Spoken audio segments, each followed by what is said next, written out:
popular fast food restaurant, 7 victims, and a piece of half-eaten chicken. This is a crime you'll want to hear about. Hello and welcome to Coffee and Crime. So grab some coffee and let's talk some crime.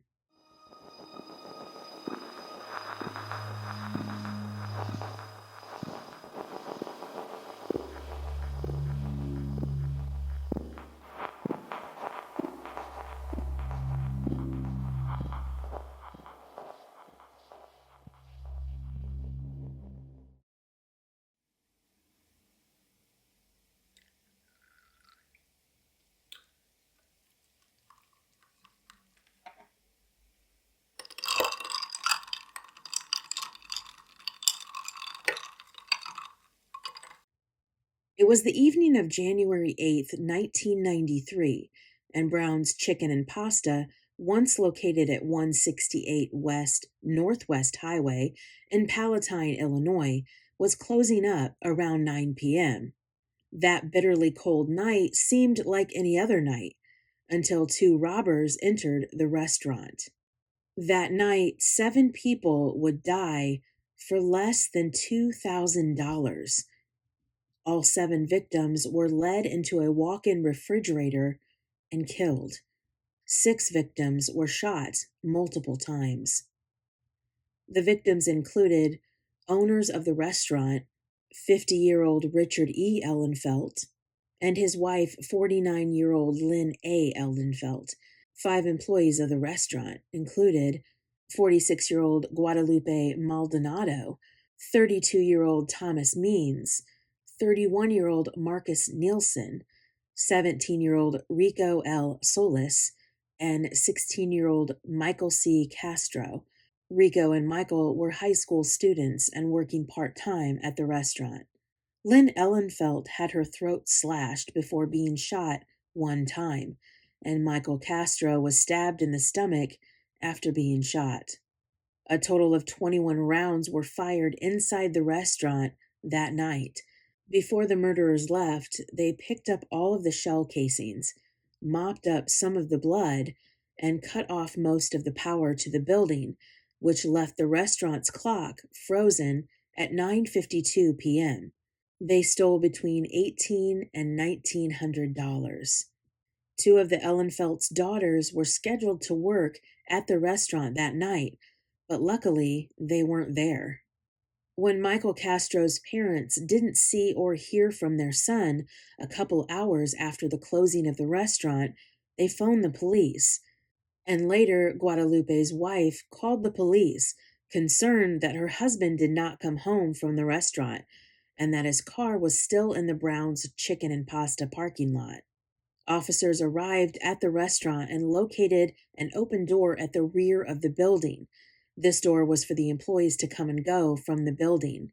They made their way inside and found the walk-in refrigerator with the bodies of all 7 victims. Some of the bodies were face down and some were face up. It was more than 5.5 hours after the restaurant's 9 p.m. closing time. The final recorded purchase that was made at Brown's Chicken and Pasta was a 4-piece meal that was sold at 9:08 p.m. Brown's Chicken and Pasta, simply known as Brown's Chicken, originated in 1949. It's considered an American chain of fast food, specializing in, well, you guessed it, fried chicken. John and Belva Brown humbly began by opening their first location, which was just a trailer, located at 80th and Harlem in Bridgeview, Illinois. Back then, a take-home-a-whole fried chicken was only $1.62, and a dinner which included half a chicken, French fries, and a salad was only 98 cents. The chain expanded to many locations throughout the United States in the 1970s, and in the 1980s, pasta was added to the menu and eventually to the name. In the 1990s, a traditional grill named the Chicago Way was added to the restaurants as well. After 2005, the company contracted their locations to exclusively be within the Chicago metropolitan area. On the Brown's Chicken website, it states that Brown's Chicken has tempted the taste buds of generations of Chicagoans. The company's pursuit of chicken that truly tastes better continues in a new era.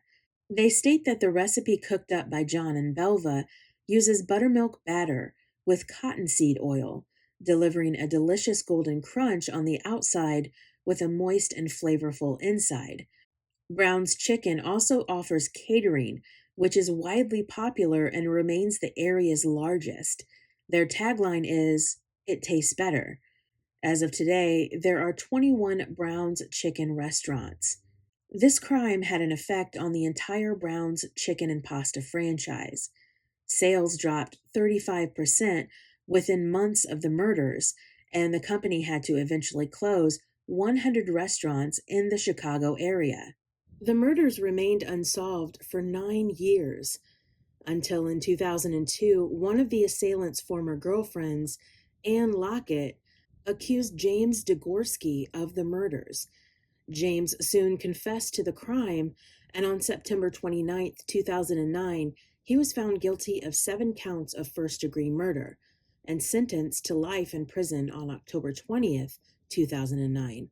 His conviction was largely due to the testimony of his former girlfriend and another woman, Eileen Bakla, who both stated that he confessed to them about the crime. During his confession, James implicated his childhood friend, Juan Luna. Bringing him into custody, Juan Luna's DNA was tested and matched to the crime. And on May 10, 2007, he was found guilty of 7 counts of first-degree murder. He was sentenced to life in prison without parole on May 17th of that same year. Juan's lawyers argued that he was coerced into admitting to the murders by police brutality, and he claimed to have been threatened with deportation along with his family members. Juan was 18 years old the night of the murder, and he was a former employee of the restaurant. His DNA was found on a partially eaten chicken found in the garbage during the crime scene investigation. That piece of chicken had been kept in a freezer for most of the time since the crime. 9 years.